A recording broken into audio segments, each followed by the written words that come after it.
दोस्तों, पिछली क्लास में हम लोग प्रायद्वीपीय भारत के पठारों के बारे में डिस्कशन कर रहे थे,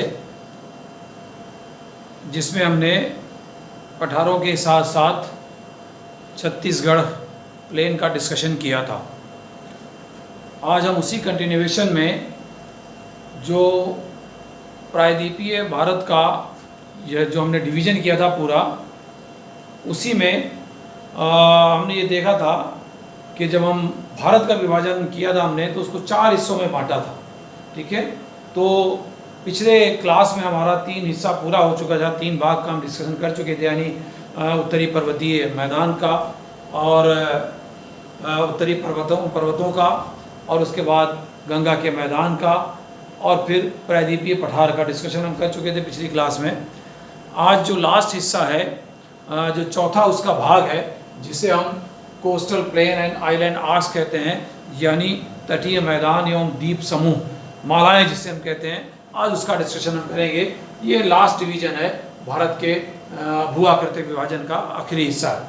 तो जैसा कि हमने मानचित्र में देखा था और पहले भी हमने डिस्कशन किया था कि उस मानचित्र में जो तटीय मैदान है, यानी अरब सागर के और बंगाल की खाड़ी के साथ, वो अगर हम मैदानों का देखें आपको लगेगा कि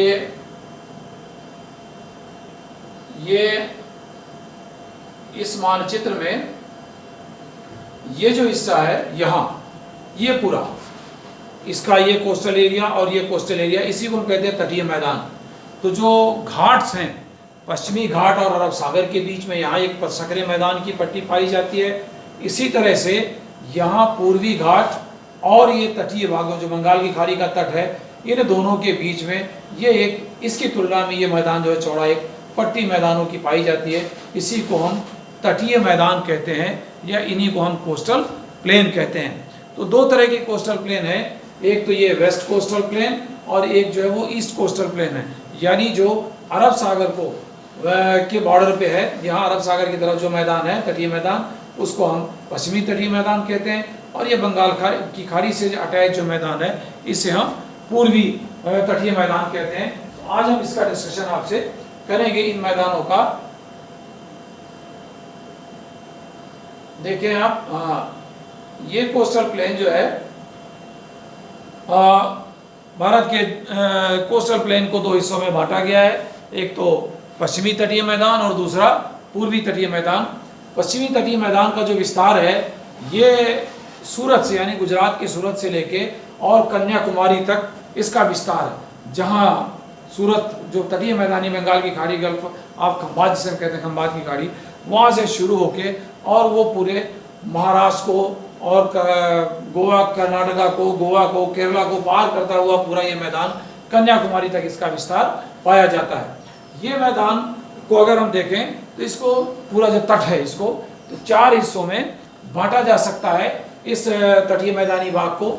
जो पहला है गुजरात प्लेन, यानी जो गुजरात के बॉर्डर पे है, गुजरात को जो बॉर्डर करता है जो मैदान, उसे हम कहते हैं गुजरात प्लेन, यानी गुजरात का मैदान। कोस्टल एरिया ऑफ गुजरात, यानी गुजरात के तटों के सहारे जिसका विस्तार है, उसे हम कहते हैं गुजरात प्लेन। दूसरा है कोंकण प्लेन। हमने इससे पहले जब वेस्टर्न घाट हम पढ़ रहे थे तो कोंकण तटों की हमने बात की थी। तो उसी तरह से उन तटों के सहारे जो प्लेन है, उसको हम कहते हैं कोंकण प्लेन, यानी कोंकण का मैदान। ये बिटवीन दमन एंड गोवा, ठीक है, दमन दीव से लेके और गोवा तक जो विस्तार है, उसे हम कोंकण प्लेन कहते हैं। उसी को हमने गोवा तट भी कहा था जब हम डिस्कशन कर रहे थे। तीसरा जो मैदान है वो कन्नड़ मैदान है, यानी जो गोवा से लेकर मैंगलोर, यानी बेसिकली कर्नाटका को जो बॉर्डर करता है, वो मैदानी भाग जो है वो कन्नड़ मैदान कहलाता है, जिसका विस्तार गोवा से लेकर मैंगलोर तक है। और लास्ट वाला जो स्ट्रिप है पश्चिमी तटीय मैदान का, वो है मालाबार प्लेन, यानी जो मालाबार तट को बॉर्डर करती है, उसको मालाबार मैदान कहते हैं। ये मैंगलोर से लेके कन्याकुमारी तक, यानी लास्ट वाला जो हिस्सा है काफ़ी लंबा, वो सारा तटीय मैदान जो है वो मालाबार का मैदान कहलाता है। अब इसकी जो विशेषता है वो कैसी है, they are actually submerged coastal plain. ये वो सारे प्लेन ऐसे एरियाज हैं जो सबमर्ज्ड हैं, यानी पानी के नीचे जो है वो मर्ज कर गई हैं, यानी दबी हुई हैं, ऐसी प्लेन है। कारण उसका क्या है कि जब हमने पश्चिमी घाट के बारे में डिस्कशन किया तो हमने देखा था कि पश्चिमी घाट का जो पश्चिमी ढाल है वो बड़ा स्टीप है, बड़ा तीव्र ढाल वाला है और बिल्कुल दीवार की तरह खड़ा हुआ है। इसकी वजह से क्या है, it is a narrow belt and provides natural condition for the development of ports and harbours. ये एक सकरी पट्टी है मैदानों की। हालांकि ये मैदान जो उत्तर में और दक्षिण में थोड़ा चौड़े हैं और बीच में क्या है, कम है, सकरे हैं। तो ये मैदान काफ़ी सकरे हैं, पतली पट्टी जैसे हैं और इस सकरे होने की वजह से और ढाल बहुत तीव्र होने की वजह से ये जो है पानी की जो गहराई है इन तटों के सहारे वो बहुत ज़्यादा है। उस गहराई की वजह से ये तट सुटेबल हैं, बड़े अनुकूल हैं किसके लिए, पत्तनों के और बंदरगाहों के विकास के लिए। इसीलिए बड़े बड़े जो बंदरगाह हैं, चाहे वो कोचीन की हो, चाहे वो कोझिकोड की हो, चाहे वो मझगांव हो, ये सारे पोर्ट जो है वो इन तटों पर स्थापित किए गए हैं। इवन गुजरात का जो पोर्ट है वो पूरा बड़ा, जहाँ बड़ी बड़ी शिप्स जो है वो आती हैं और उनको जो है वो सब क्या कहते हैं, कई बार तोड़ने के लिए जो डॉक यार्ड बना हुआ है वो सारे इसी पश्चिमी तटों पर जो है वो बने हुए हैं। कारण क्या है कि ये सुटेबल कंडीशन इन तटों पर पाई जाती है। The rivers flowing through this coastal plain do not form any delta, यानी क्यों नहीं है, इन सारी जो नदियां भी इस पश्चिमी तट के सहारे बहती हैं एक्सेप्ट नर्मदा और ताप्ती जो अरब सागर में गिरती हैं। ये दो नदियां ऐसी हैं जो ज्वार नदमुख का निर्माण करती हैं अपने मुहाने पर। बाकी सारी नदियां हैं किसी तरह का निर्माण नहीं करती हैं। कारण उसका क्या है कि पश्चिमी घाट का जो पश्चिमी ढाल है उसका तीव्र होने के नाते ढाल के नदियां बहुत तेज़ रफ्तार से जाके महासागर में यानी अरब सागर में मिल जाती हैं, जो इनके द्वारा हालांकि दूरी भी ये कम तय करती हैं, इसलिए अपराधित पदार्थ भी कम होता है और जो भी अपराधित पदार्थ है उसका डिपोजिशन तटों पर ना होकर बल्कि जो समुद्र की लहरें हैं वो अपने साथ उसको बहा ले जाती हैं। परिणाम स्वरूप किसी प्रकार के डेल्टा का निर्माण इस तट पर नहीं होता है, यानी पश्चिमी कोस्टल प्लेन जो है तटीय मैदान उनके तटों पर किसी तरह के कोई डेल्टा का निर्माण किसी भी नदी के द्वारा नहीं किया जाता। हाँ, यहाँ एक विशेष प्रकार की कुछ अनूप झीलें पाई जाती हैं जिनको हमने फर्स्ट ईयर में पढ़ा है। अनूप झीलें कैसी होती हैं, जो ऐसा इंडेंटेशन जो समुद्र से लेके और स्थलीय भाग के अंदर घुस गया हो और उसका कनेक्शन जो है वो समुद्र से हो। तो ऐसी झीलें खासतौर से जिसको कायल कहते हैं केरला में, वो है वेम्बनाड लेक। ऐसी एक झील केरला में है, पूरे पश्चिमी तट पे, बाकी और कहीं नहीं है। तो पश्चिमी तटों में एक ऐसा लैगून या ऐसी अनूप झील केरला में पाई जाती है जिसका नाम वेम्बनाड है। इसे यहाँ कायल भी कहते हैं। तो इस तरह से हमारी ये पश्चिमी कोस्टल प्लेन है। इसी के सिलसिले अगर आप देखें तो जो हमारी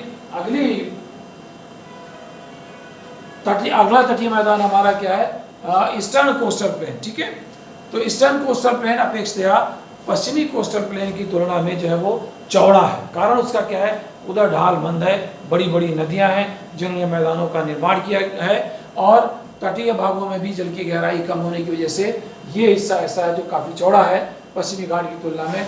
eastern coastal plain lies between the eastern Ghats and the sea coast of sea coast. ठीक है, जो बंगाल की खाड़ी हमारी है उसका जो तट है और जो पूर्वी घाट है उनके बीच में एक चौड़ी पट्टी मैदानों की है जिसका विस्तार उत्तर में सुवर्णरेखा रिवर से लेके दक्षिण में कन्याकुमारी तक है। ये मैदान भी कन्याकुमारी में जाके दोनों मैदान जो तटीय है पश्चिमी और पूर्वी वो दोनों मिल जाते हैं।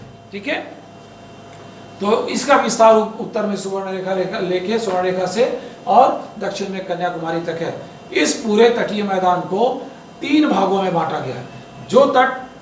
जो मैदान उड़ीसा राज्य के तटों के समीप स्थित है उसे उत्कल कहते हैं और उसके बाद जैसे हम नीचे आते हैं यानी महानदी और गोदावरी के बीच का जो मैदान है उसे हम उत्तरी सरकार कहते हैं। नदन सरकार लिखा हुआ है जिसको हम उत्तरी सरकार कहते हैं। और दक्षिण में जब हम आते हैं तो जो तमिलनाडु राज्य का तटीय मैदान है उसको कोरोमंडल तट कहा जाता है। ठीक है, तो कभी कभी कंपटीशन में पूछा जाता है, इन तटों का नाम आप जरूर याद रखेंगे। जैसे हमने पश्चिमी तटीय मैदानों के बारे में भी डिस्कशन किया, कोंकण तट कहाँ है और जो है मालाबार तट कहाँ है, कन्नड़ तट कहाँ है, कन्नड़ प्लेन कहाँ है। उसी तरह से पूर्वी तटों के बारे में भी ये आप उत्कल और उत्तरी सरकार और कोरोमंडल का नाम जरूर याद रखेंगे, इसको भूले नहीं, ये आता है कॉम्पिटिटिव एग्जाम्स में।